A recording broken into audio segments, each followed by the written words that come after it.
Hi, we are group two, and we are going over poverty stemming from Russian and Ukraine war. My name is Blake Bailey. My name is Jamima Bari Butsa. My name is Lindsay Barabitsky. My name is Keisha Beeson. My name is Isaac Archibald.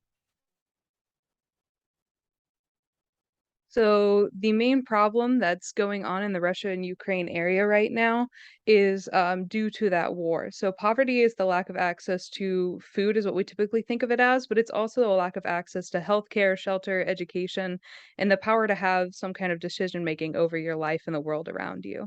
But because of the war going on, especially in the Russia-Ukraine area and other bordering countries, over 4 million people, especially children, have been pushed into poverty in that area. And there's increased concern of some kind of energy crisis, especially as the winter continues to happen. We're seeing that Russia has stopped exporting as much fossil fuels and stuff to other countries. So there's not as much stuff for transportation, for heating, for cooking. All of that electricity and stuff to run cars with is much harder to get a hold of. So that's making anything like food transportation and things like that really hard. There's also been some missile strikes, especially in late October, from Russia into Ukraine, and that has caused several severe power outages, which means that people can't heat their homes. It means that they can't heat their food, so that's really dangerous as well. But getting food to this area and helping people has been really difficult because of all of that war violence in the area, as well as things like just general dangerous areas and getting volunteers to that area. And when there are power outages, finding electricity and things like that as well to store food. So, so we came up with a few alternative solutions. As Lindsay mentioned, there were missile strikes in October, and these strikes have targeted medical centers in Ukraine. So one of our alternative solutions was to provide medicine and medical supplies to the Ukrainians in the remaining health facilities that are still standing, and to provide bomb shelters to distribute these life-saving resources in areas where there are no standing health facilities. A lot of Ukrainians still need life-saving medicines such as thyroid medication, birth control, and insulin. We've found a few groups who are already addressing this concern, like AmeriCares. They have administered more than 242 tons of medicine and medical supplies to Ukrainians in the remaining health facilities in the countries, and they were awarded over $2 million in grants to over 40 organizations supporting Poland, Romania, and Ukraine, and other bordering countries, which we will talk about further in our presentation. So another one of our alternative solutions, with 7.7 million fleeing refugees, many of which are experiencing great poverty. This is this is due to their inability to have adequate resources. So this isn't only affecting Ukraine, this is also affecting all of the surrounding countries due to population fluctuations, due to other people now being in those countries as well. With this, we would set up help stations, which will be available 24/7 to the refugees and can be used for as long as they need. I found that they are already doing this, however, it's not to the scale that would be more beneficial to this large number of refugees. At these help stations, there can be things such as food, like shelf-stable food, shelter, obviously, clothing, toiletries, etc. Since this war is like a very well-known thing, I feel like people would be much more obligated to help with donations.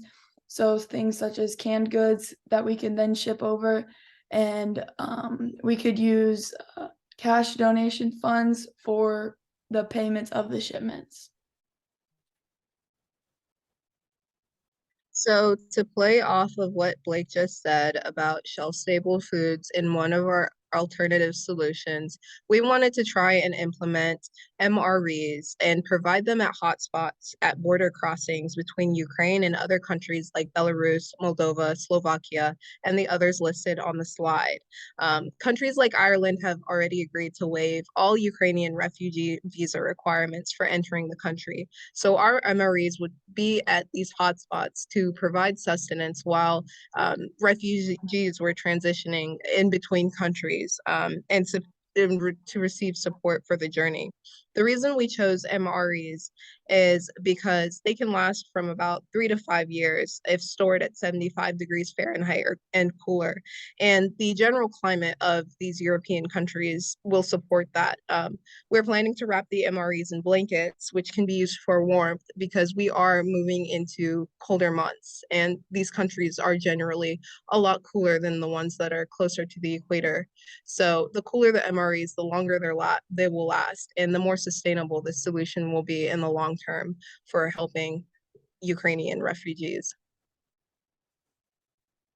In order to implement this plan, we need to find some source of income or funding for the project. So a lot of this funding would come from the government, commercial aircraft companies, and other organizations that do this type of work every day, such as the Red Cross, Goodwill, and Food for Life Global, who's already in Ukraine, and I assume the other two are as well.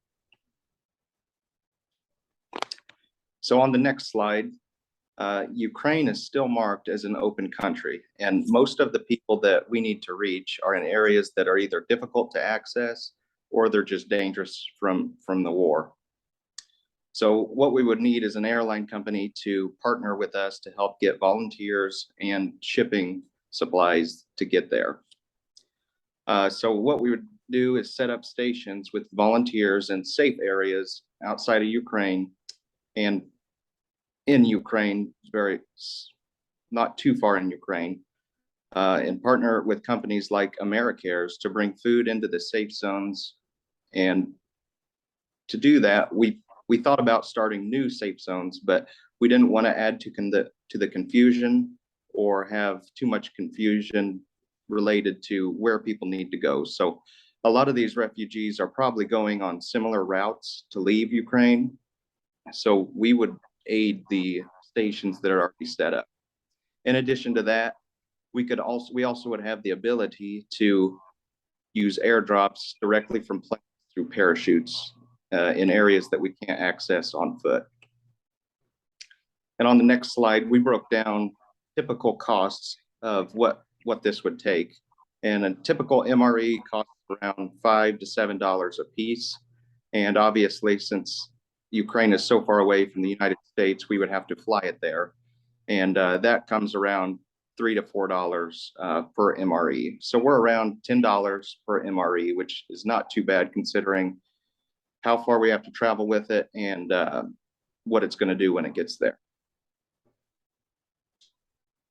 So, in order to gather our volunteers and team up with organizations, we were planning on having social media organizations, media coverage like on the news, social media sites, campaigning fundraisers like fairs, and then, of course, asking the US government for the donation of MREs.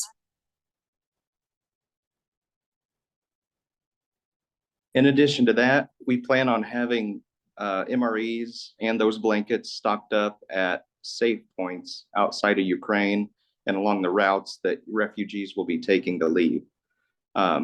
Refugees, if they're passing through, they're probably not going to stay at these safe spots. They're going to try and move as far away from Ukraine as they can, so they can just grab the MREs that are wrapped up inside blankets and move on their way.